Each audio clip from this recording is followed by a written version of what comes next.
সংসদে বসে ঘুমাচ্ছেন মহুয়া মৈত্র ও সায়নী ঘোষ।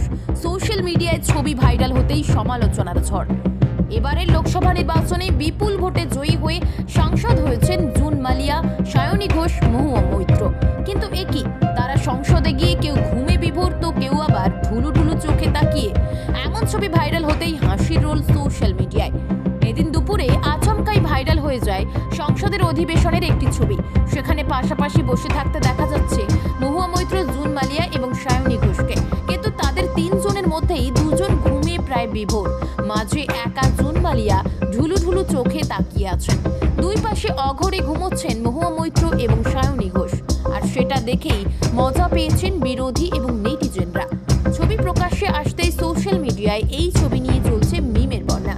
কেউ লিখেছেন, টিফিনের পর যখন টিচার লেকচার দেন আমার অবস্থা।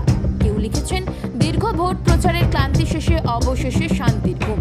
কেউ আবার লিখেছেন, পার্লামেন্টে কৃষ্ণনগর, যাদবপুর ঘুমিয়ে মাঝে মেদিনীপুর জেগে। এই ছবি নিয়ে রীতিমতো হাসির রোল পড়েছে সোশ্যাল মিডিয়ায়। একদিকে যেমন এই ছবি নিয়ে মিম করছে, অন্যদিকে সমালোচনা করছে বিরোধীরা। Bureau report, GI.